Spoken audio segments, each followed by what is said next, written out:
Welcome to this presentation of using Microsoft Teams in a meeting.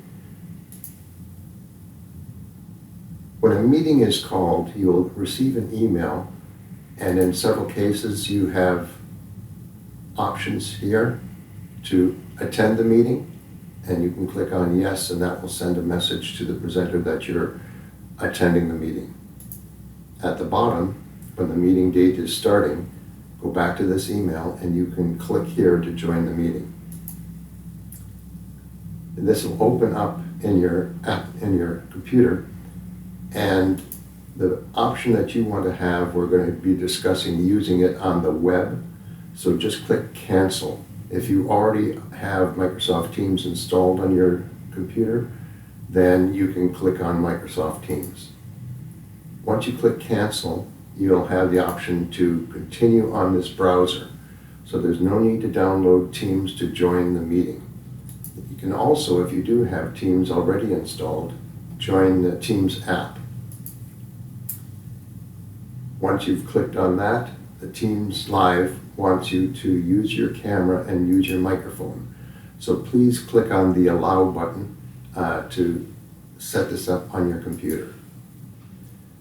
The next step is you'll see a few opening notices for you. This is just click on the Got It button.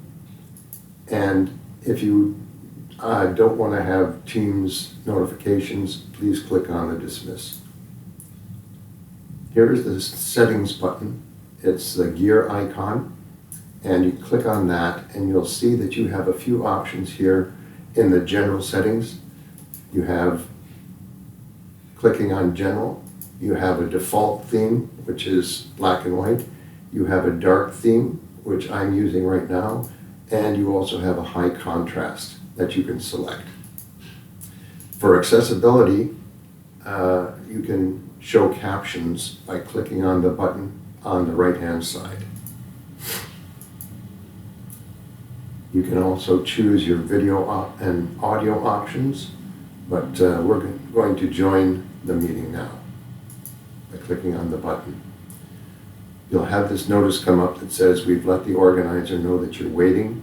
Your camera will be turned off at this point, and the microphone will be working.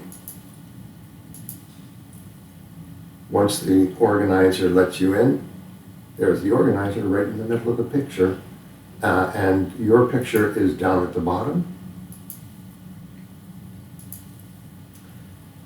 And we'll go through some of the buttons at the top. For webinars and some meetings, some of these may be grayed out for you, but we'll just go through the general ones as it is right now.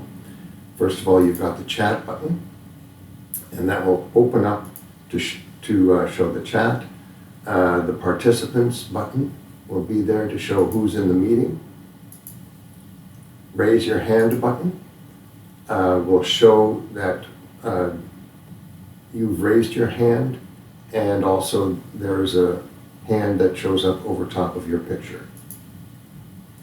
The react button, this will allow you to give reactions to the comments that are being made. There's the view button. The gallery is most common, and that's where you see everyone in little squares. There's the More button, which will give you the meeting information, language and speech, which is another way of getting to the closed captions, or settings. And the last buttons we have here are the camera.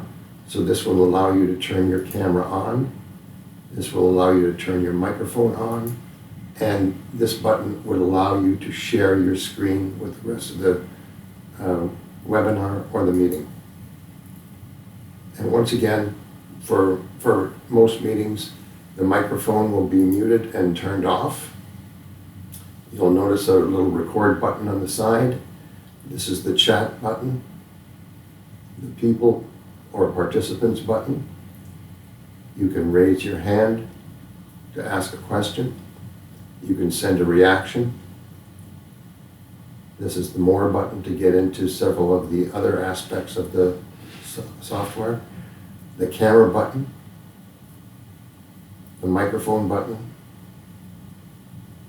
the share button. And we hate to see you leave, but good things all must come to an end. And thank you very much for attending this webinar.